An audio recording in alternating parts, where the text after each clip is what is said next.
Welcome to our grant writing workshop. This workshop is hosted by Revision, a student-led communication consultancy at York University, in partnership with York's TD Community Engagement Center, also known as the CEC. We're really excited to share our knowledge of grant proposals and writing and help you all make the process feel more approachable. We want to thank you for taking the time to join us. Starting off for our workshop, we'd like to quickly introduce our team.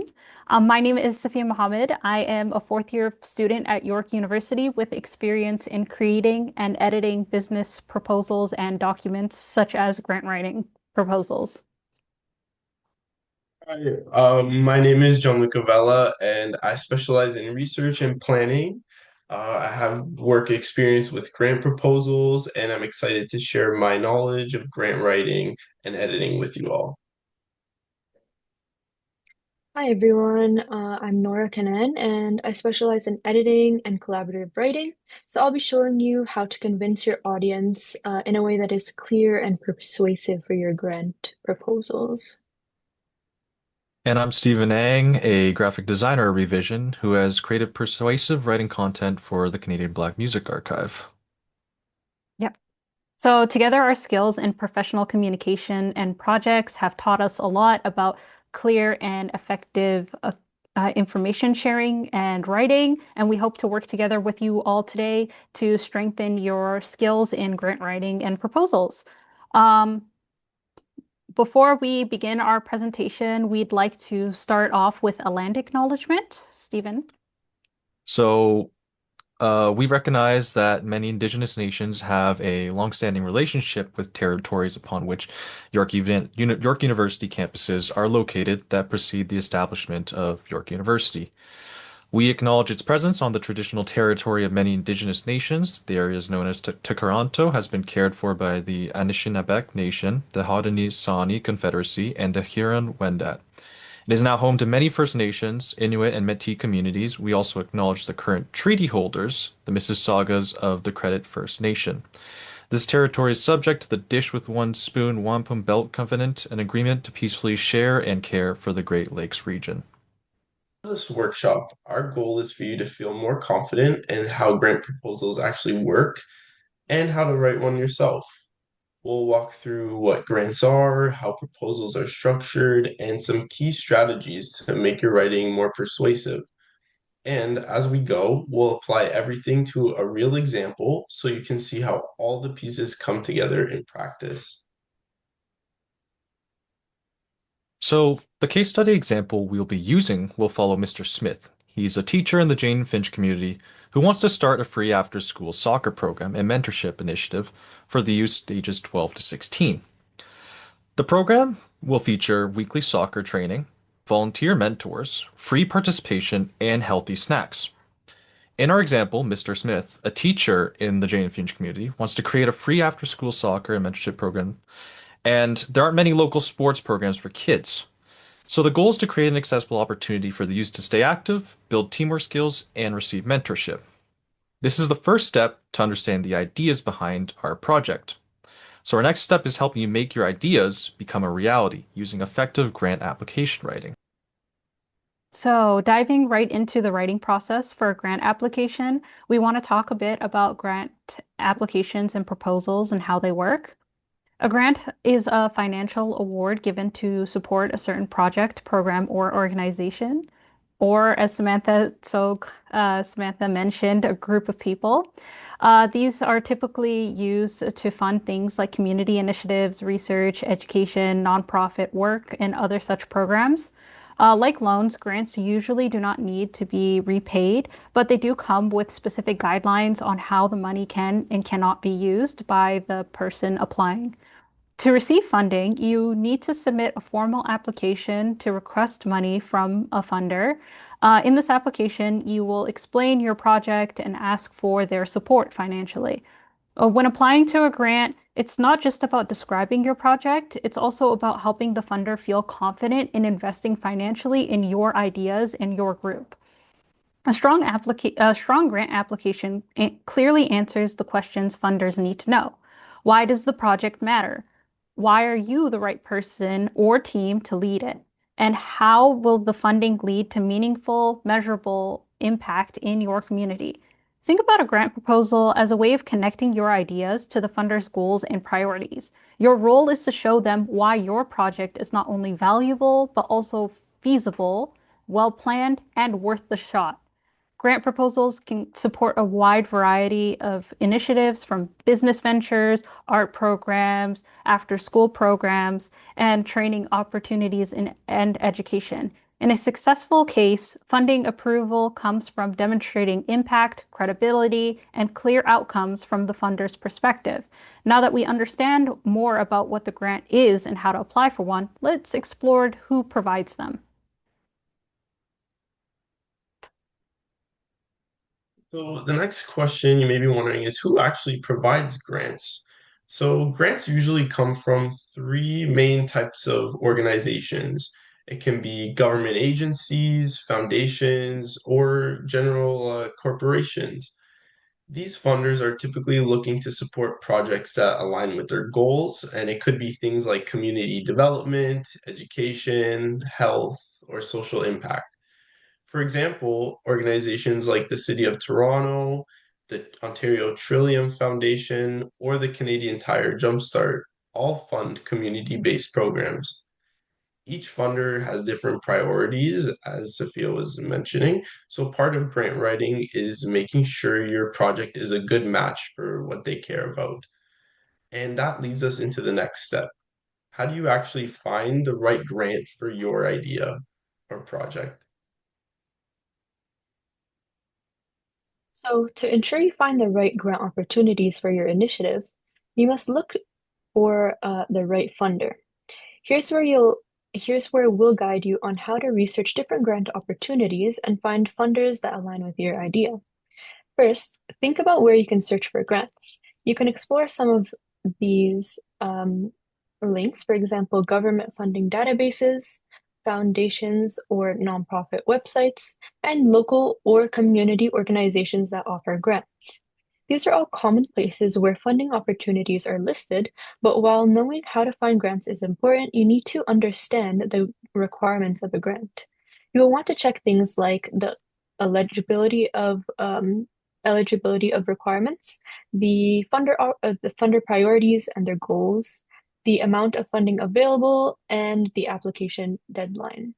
The key idea here is that you're not just looking for any grant, you're looking for ones that fit your project specifically. So a strong application starts with choosing a funder that already aligns with your project. Take our soccer program with Mr. Smith as an example. We would want to search for grants that are a strong fit, maybe something that focuses on youth development or community recreation. So now that we've seen how to find funding opportunities, let's go through the next step of understanding how to structure your grant proposals. Before you begin with writing for your grant proposal, there's another important step in the preparation stage. You want to start by clearly defining your project, understanding the need it addresses, and thinking about who it'll benefit. You also need to research funding opportunities and understand what different funders are looking for. A strong grant proposal not only describes your plan to the funder, but it also shows that the project aligns with the funder's goals and values as an organization or person. When you can think of this stage as setting yourself up for success before you even start the writing process. Now, after that quick aside, we've talked about preparing before writing. We will cover how to clearly understand the grant project itself, something that is foundational for your proposal writing. Before you even start writing, the most important step is really understanding your project. Every strong proposal starts with two things, a clear problem and a clear solution.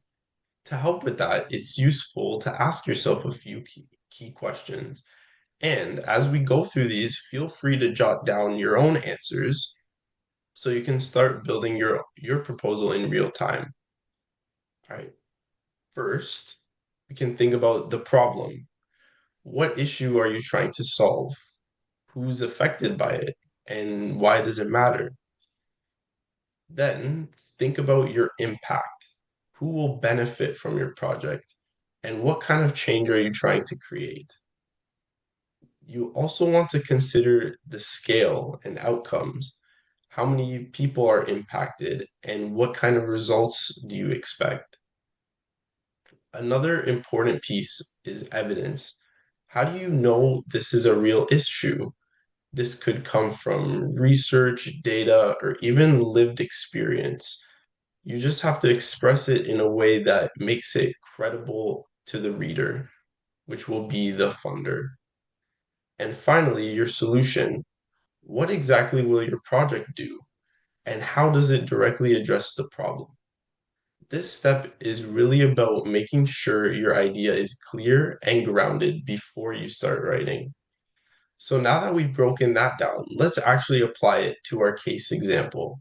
Now that we've kind of covered these important questions, we could start to use these towards actually building the foundations of your proposal. So let's apply this to understanding the project that Mr. Smith wants to get for his for his grant project. You can also follow along with your own grant ideas if you want to write down answers to these questions I'm going to be asking. So the first question you want to be asking is, what problems do you think this program is trying to address? It's an issue with community programs. Like there's nothing being offered for children between the ages of 12 to 16. Okay, Mhm. so Mr. Smith definitely should mention how there is a lack of opportunities for people Mhm. in that age range. That's very good. Wanted to address the last question. Hmm. What change could this program create? I think it could do a lot for the youth in the community Hmm. between the ages of 12 to 16, even beyond that. It can give them uh, expert to the sport, Yeah, soccer. Can also, I also think I'm a very strong believer in recreation programs because I think it also yeah, supports with discipline uh, yeah, in other Definitely. areas. So if they can attend their soccer programs, it can help promote discipline and being able to pursue academic education. Like, in order to play a sport, like in this yeah, scenario, soccer, you have to eat healthy, yeah, exercise, pay your vision. You have to pay attention. You have to be able to work together as a team. And you take those traits everywhere you go, at work, in school, in your personal relationships, your friendships, everywhere you go. So I think this would be a really good start to help young people progress. yeah. And that is exactly the type of justifications and reasonings that they would look for in a grant proposal for this sort of a program. So now that we've built an understanding of grants, funders, researching, and understanding your ideas, let's cover the writing sections that are usually included in a grant proposal. These sections may include a cover letter, an executive summary, an organizational background, a statement of need, objectives, goals, work plans, budgets, and evaluation. Each of these sections answers a different question that the funder might have about the details of your ideas. But when put together, these sections serve to paint a clear and convincing picture of your project for them to be confident about. A quick disclaimer about this outline. These sections are only frequently used sections of a proposal, which is why we wanted to discuss them with you all. Not every funder will ask for these sections in your applications. Some might ask for more sections, while others will ask for less. What's important here is that you carefully read the requirements listed in the application portals and pay attention to what funders will require their applicants to submit in their proposals when creating your own grants. Now that we've covered these sections, let's briefly talk about each one.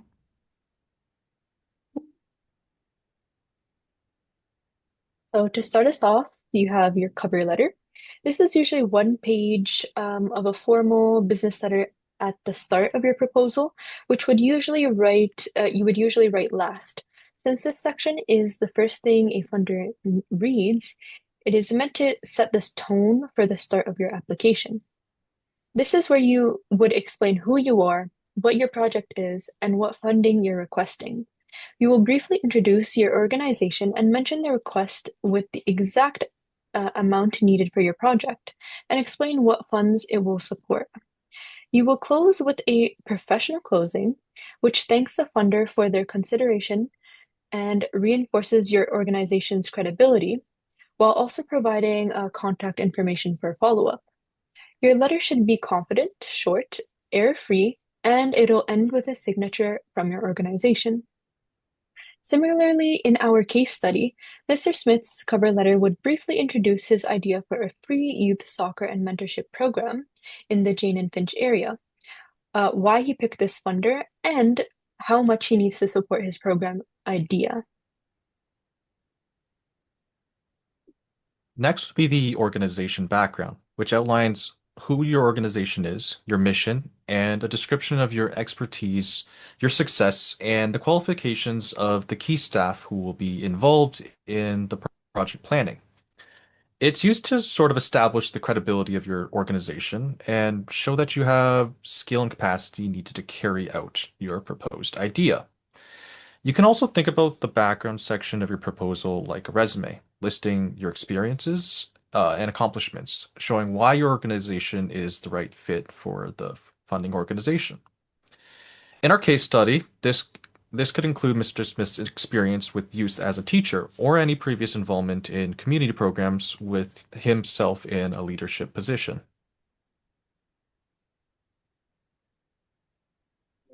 For the goals and objectives, this section hopefully some of what I'm going to go over answers the previous question that was asked, where you would look for some of the key words in the call for proposal for the grants, and you would kind of take those like keywords that you see, whether it's for youth, whether it's for a sports program, whether it's for involvement, mentorship, and you would take that and you would look for ways to include this into your grant proposal.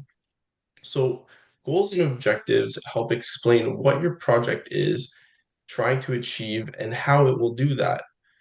So, goals describe the change you want to see, where objectives describe what your project will actually do to create that change.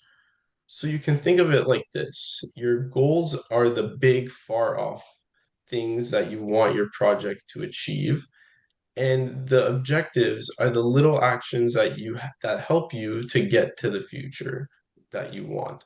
And so your objectives kind of describe the change, like what your project will do to create the change that you want to see.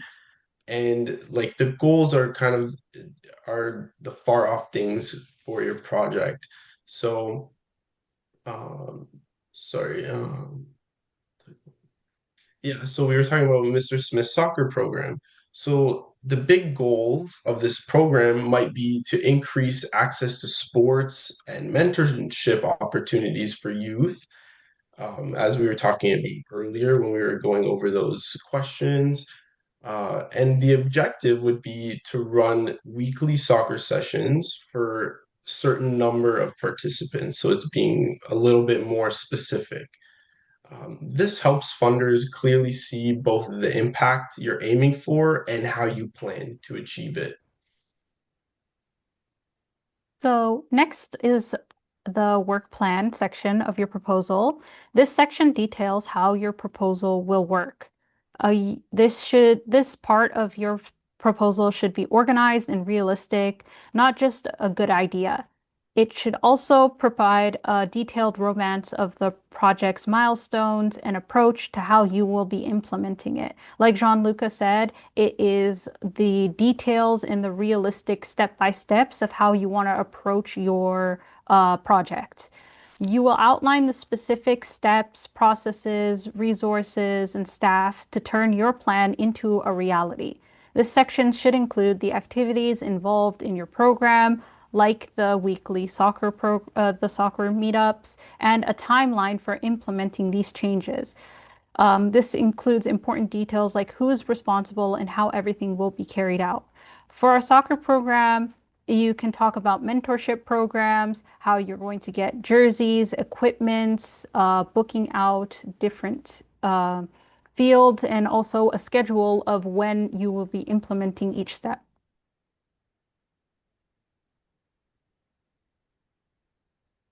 So we have the budget and evaluation. So this is where you show that your project is realistic and that you have a way to stay accountable to your goals. So your budget is a detailed breakdown of the project's costs. So you're not just listing numbers here. You want to explain what each cost is and like what you're going to spend it on and why it's necessary. So the more specific you are here, the more confident the funder is going to be in supporting your project and feeling that your project is well planned. First, the executive summary is a short overview of your idea that you would like usually save for the one of the last elements of your proposal when writing. Just like writing the cover letter last, although the executive summary is placed at the beginning of your proposal, instead of writing it when you're still figuring out your goals, your budget, your work plan, this way, if you write it last, you can accurately summarize each section clearly. This section is a summary that serves as a standalone document that quickly wraps up the main ideas and goals of your proposal. An executive summary mentions the specific problems your proposal solves, your solutions, the people impacted by your idea, the amount requested, and some background on your organization. For Mr. Smith's soccer program, this would explain the program, what the program provides, for example, free weekly soccer training and mentorship for youth who may not have access to organized sports. An overall executive summary is a detailed analysis of a proposal that includes extensive background checks and evaluations.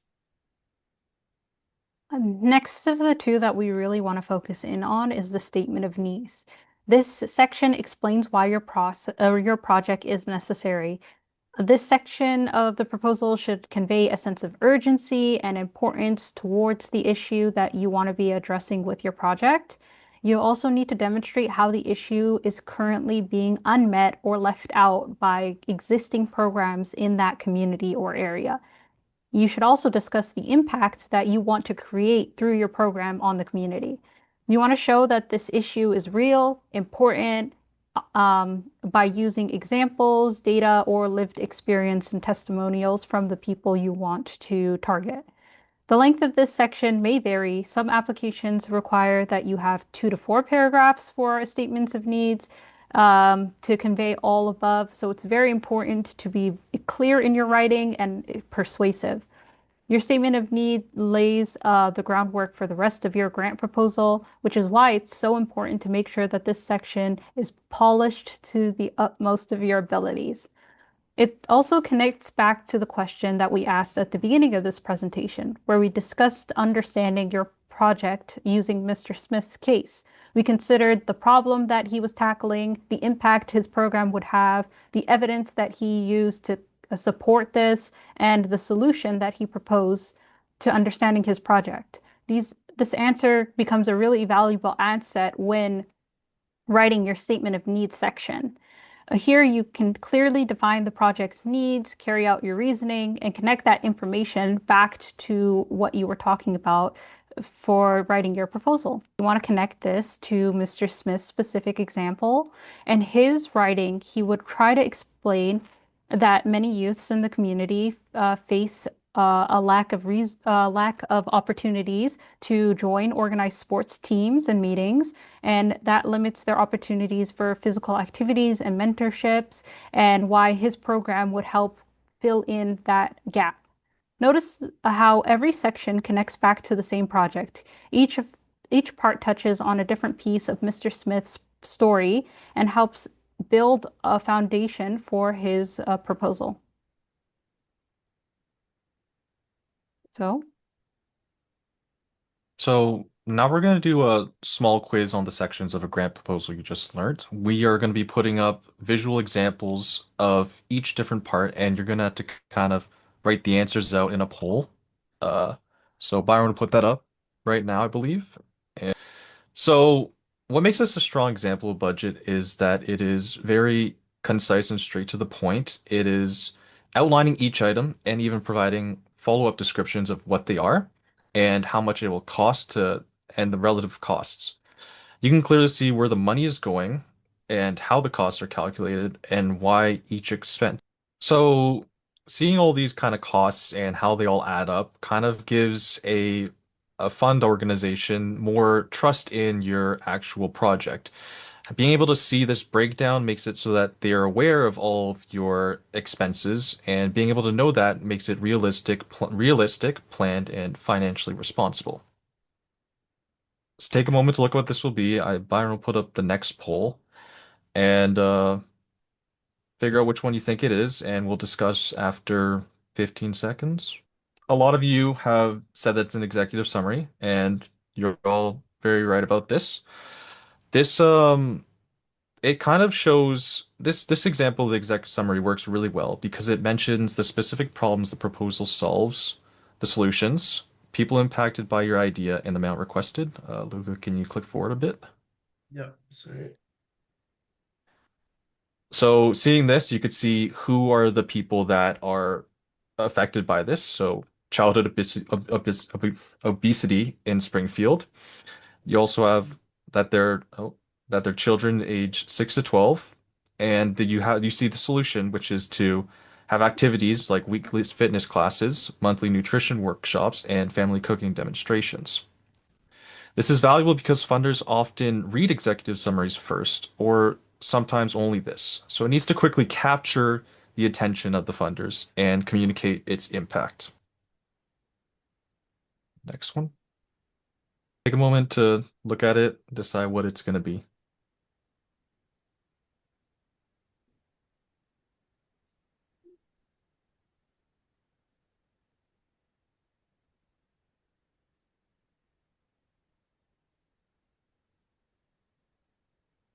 All right, so a lot of you got this right. It is a work plan.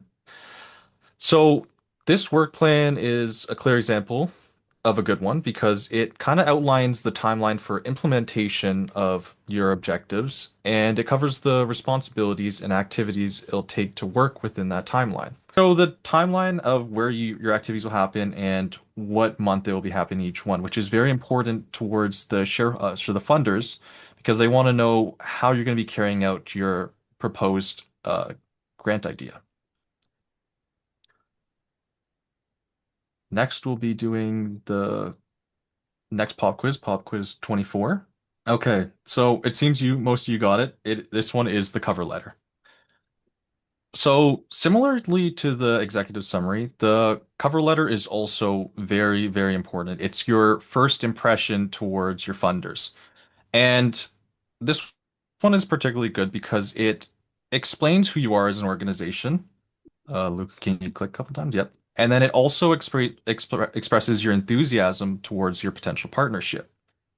Included in this, it also kind of highlights all your strong points that you want to be doing, what your project is, and what your goals are with it.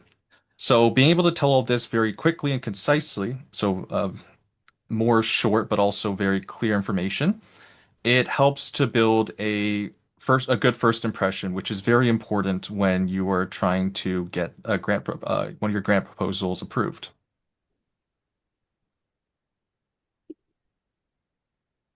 Next.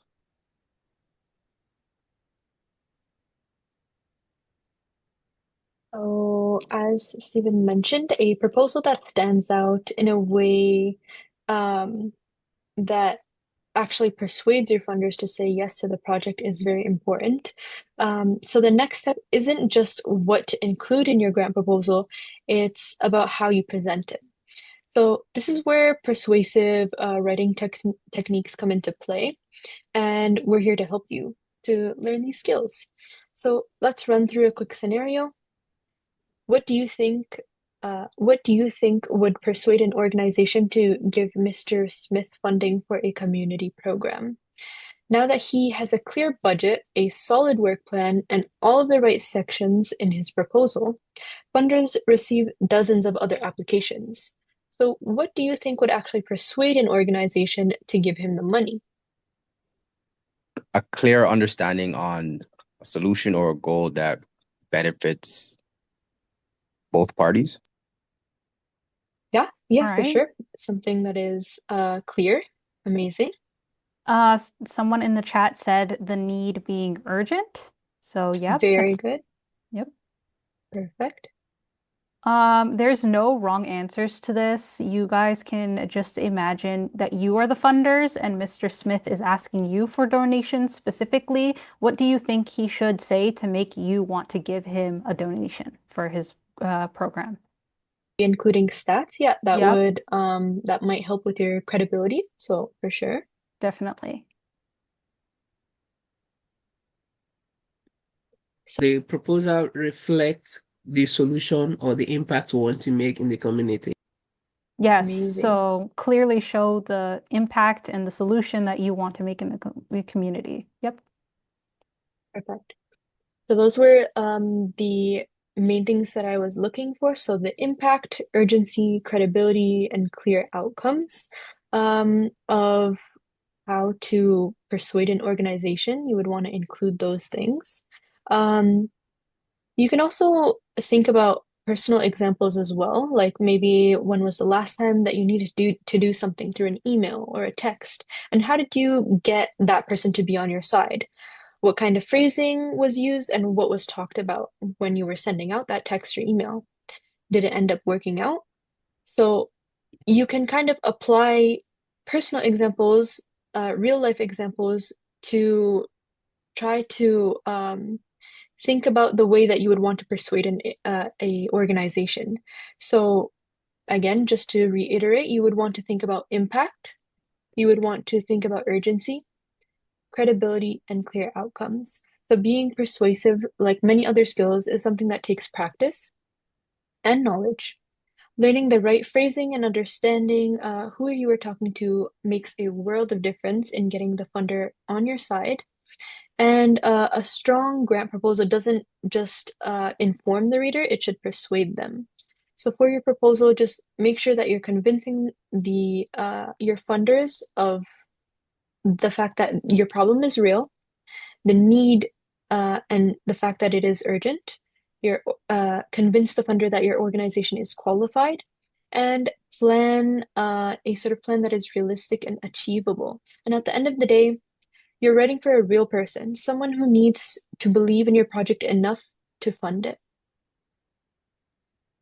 All right, next we want to talk about some persuasive writing strategies and skills. These strategies will help your writing be more persuasive for your funders. Your content should include these three key points. We'll call them 3 C's. These are credibility, content, and connection. First, I want to talk a bit about credibility. This is about building trust with your funder through your writing. You want to show that your organization is reliable, capable, and carry out the project. You can do this by maintaining a professional and clear writing in your proposal. This demonstrates a well thought out and prepared professional image. So using language that is a bit formal and not conversational will help in setting the tone for your proposal, showing the qualifications that you and your team has and any experience relevant to your organization. Like with our example with Mr. Smith, mentioning the fact that he is a teacher and he has experience working in mentoring youths of that age range would be very helpful in building credibility.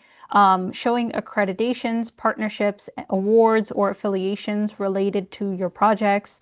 This shows a track record a track record of successful projects and results from your organization.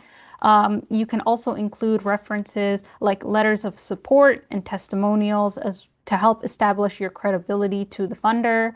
If the funder doesn't trust you, they're unlikely to fund your project, no matter how good the idea is. But as long as you try and maintain all of these points in your writing, your funder should feel a lot more confident in your ideas. Second, I want to touch on the content in your writing. This is the actual information that you'll be presenting. Your proposal should include accurate facts that all of the research should be current and up to date when mentioned in your proposal. Up to date could include about 5 to 10 years. for the data that you're showing. Usually the most recent data is the strongest. So keep that in mind when you look at sources for statistics and other such references. All your claims about the problem that problems in your project should be supported by evidence. So if Mr. Smith wants to talk about the fact that there is a lack of opportunities for students to join soccer programs, he should show the amount of soccer programs currently available in that community to support the claim that there is a lack. So next, you want to present a clear and central claim. Try to be direct when speaking about why the project is important to your funder and making sure that your ideas are very to the point. Specifically in explaining the problem clearly using the method that we will be discussing later. You should anticipate questions in your proposal. If you anticipate possible questions or concerns beforehand, then you can provide solutions to that. And this shows a level of planning and forethought to your funder, and it kind of demonstrates how prepared you are to have your project be rolled out. Next is to reinforce your main claim through the proposal with consistent evidence, clear alignment of the funder's priorities, and a cohesive narrative that connects your needs, goals, and proposed outcomes. That means explaining your problem clearly, outlining your plan, and including details like who you're helping and what impact you'll expect. Try to avoid being too vague in your wordings, and the funder will see how well thought out and realistic your plan is in your proposal. Lastly, I want to talk about making a connection. This is making your funder care about your project and become personally invested in supporting you. You want to show why this issue matters and why it's important to address it now. This can be done by providing real life examples such as testimonials to show the immediacy and current impact that your project will make. It also shows the funder that the group your project will target exists. Next, you want to try and demonstrate a clear impact, the who, where, and how your project will make a difference in your community. Use vivid language to evoke emotions in your funders, help them feel the urgency of the problem and confidence that in your solution, transforming your proposal from a request into something that they can be invested in and stand behind. Lastly, you want to align your project with the funder's goals. This means making a connection between why your project is important to them specifically.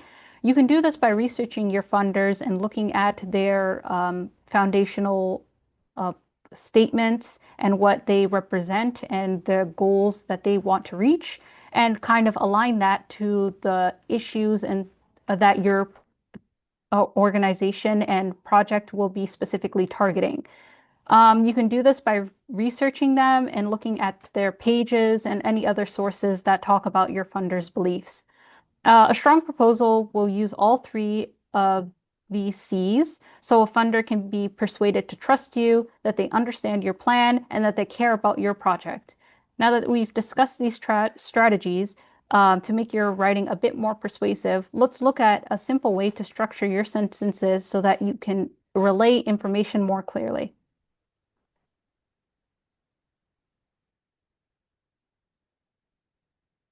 So we've kind of looked at those three C's on on what to convey in your messaging and in your writing and the grant proposal. Let's have a look at a simple way that we found to kind of make the ideas clearer and how you would format it in your writing. So at the end of the day, even a strong idea can fall apart if it's not communicated clearly. So this useful method called the S.T.A.R method is a simple structure that we found to help organize your ideas so that they're easy for your reader to follow. So let's walk through it using our case study. First, the situation. What's the current problem? So in our case, the youth in the Jane and Finch community may not have access to spaces or programs like Mr. Smith's soccer program due to financial barriers, lack of already established initiatives. And that would be for the first letter, S. And then next we have the T. T is for task. So the task is what needs to be done. The goal, for Mr. Smith is to create a program that gives youth access to sports, mentorship, and community. And then next, action. So here is where you would put what will your project actually do? So, for Mr. Smith, this can include the weekly sessions, providing equipment, and organizing activities for the youth. So, and finally, the R is the result. So, what change will happen? What is the benefit? So, youth would gain access to sports, build skills, improve well being, and strengthen community connections.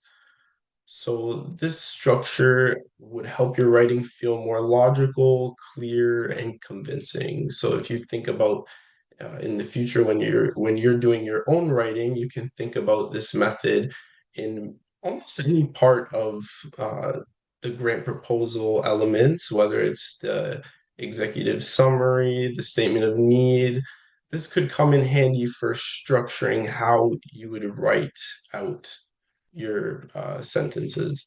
This is building a stronger statement of need. So currently we have a very vague statement of need on the screen. It says, it's a sample version of a statement. It says, our program will help youth by offering soccer after school. Um, I want you guys to consider all the knowledge that we have already taught you. How do you think that we could help Mr. Smith? And based on this current statement of need, we'll do a quick poll that you should see on Zoom. And we want you guys to vote and rate this statement. If it's a strong statement of needs for Mr. Smith, a weak statement, or if you're still unsure. So we'll give it a couple of seconds. The poll is now up. Most of you guys said that most people said that it was a weak statement. Um, so you're right. At first glance, it sounds okay, but it's not a very strong or convincing statement at the moment. If you voted otherwise, that's completely okay. All answers are acceptable, and we're here to help you. So now we're going to take a moment to try and rewrite this into a stronger grant statement of needs using what we've discussed so far. Sapia, you can go ahead. Quickly, right before we start, what do you guys think is missing from this statement specifically? You can drop some answers in the chat. Do you think it doesn't address something? Do you think it's too short? Do you think that it's vague? What issues do you think that there are with this statement as it is? Yep. The age group, yes, definitely. It does not say anything about the specific age group in this example. The lack of needs for the program, yes, it doesn't mention any needs that the program would be addressing as well.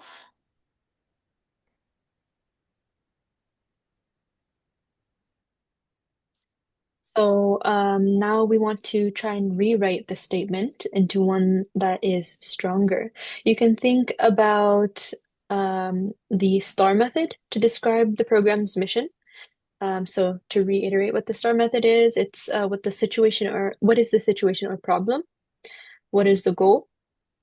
For A, what action will the program take? And for R, what result will it create?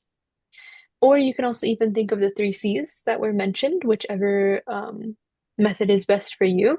So you can think of what will make this more credible, what will make the content more specific, or how can we create a stronger connection or impact. Okay. So I see a few examples that people have put in there for how to strengthen the statements here. Someone mentioned that we could address rising rates of childhood obesity. That is definitely a problem that we could mention, and that is definitely something that is an issue that Mr. Smith definitely took into consideration. Accessibility being free, that is also a very good kind of option towards making the goal be reached. Making it free makes it so that more people will participate in the actual initiative, which is always great. And addressing community opportunities and need for what groups are asking for, always something that's appreciated. Being able to create these kind of events for the community is something that people will always be happy to do for grant opportunities. So on screen right now, we kind of have an example of a stronger statement of needs compared to what we had before. So it reads, the Jane Finch Youth Soccer Program will provide free weekly soccer training and mentorship for 40 youths aged 12 to 16 who face financial barriers to accessing organized sports, helping them build teamwork and leadership skills. Now, this is a much more effective need statement than the one that was up there previously because it clearly identifies the target group, explains why the program is needed, includes specific details about it, like how many youths are going to be actually participating in this program, and shows a clear impact, which is the kids will be building teamwork and leadership skills. This kind of clarity for a need statement is very important because it helps the uh, the proposal become stronger because the funders will be able to have more clear idea of what the proposal is about.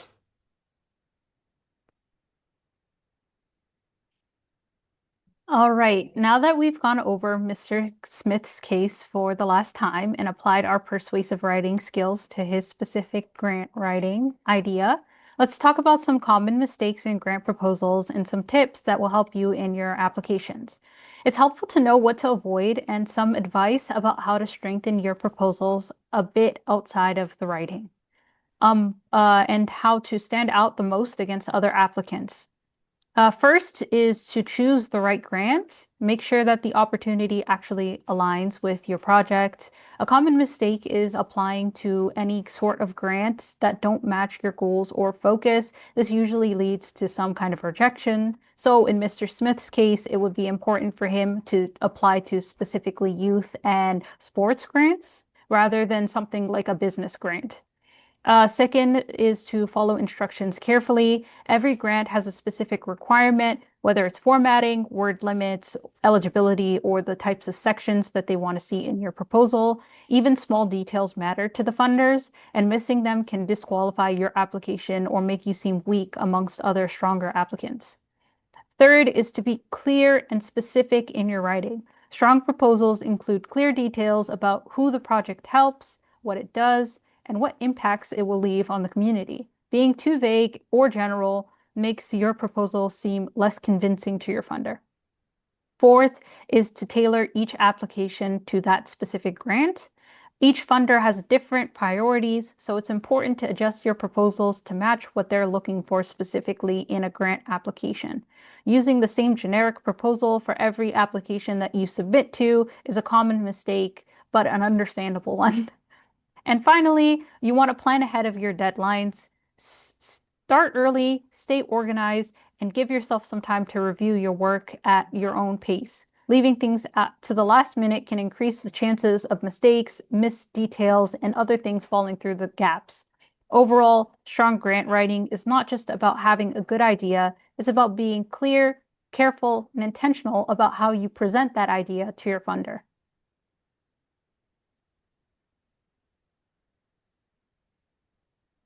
Before we wrap up, we want to share a few resources that can help you both find grant opportunities and improve your grant writing skills. Starting with finding grants. At the national level, the Government of Canada's grants and funding portal is a great place to explore a wide range of opportunities. At the provincial level, you'll find the Ontario government funding page. It allows you to search for grants based on your project and eligibility. Locally, the City of Toronto offers community grants that support programs within the city. You can also look at organizations like the Ontario Trillium Foundation, which funds community-based projects across Ontario. We also want to highlight a very relevant opportunity connected to this workshop. To be more specific, the annual York University TD Community Engagement Center Catalyst grant supports partnerships between York and the Black Creek community. These grants typically provide $2,500 and $5,000 for new collaborative community projects. This is a great example of a smaller local grant that could support projects like the one we've been building today. The application page for 2026 to 2027 Catalyst grants is not available yet, but keep an eye out for the call for proposals on the Community Engagement Center's website for details.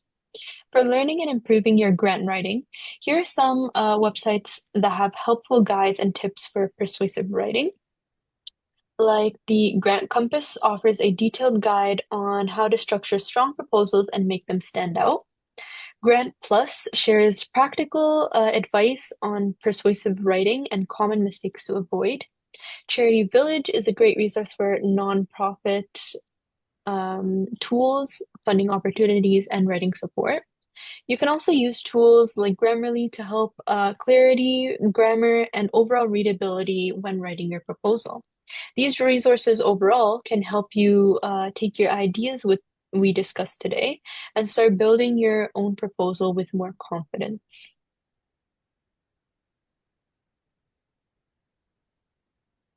All right. So now we've come to the end of our workshop.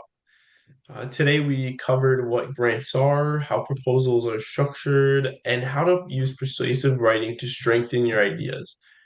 We also applied everything to a real example so you could see how all the pieces come together. At the end of the day, grant writing isn't just about getting funding, it's about clearly communicating an idea that can make a real impact. We've also put together some resources you could access through the QR code on the screen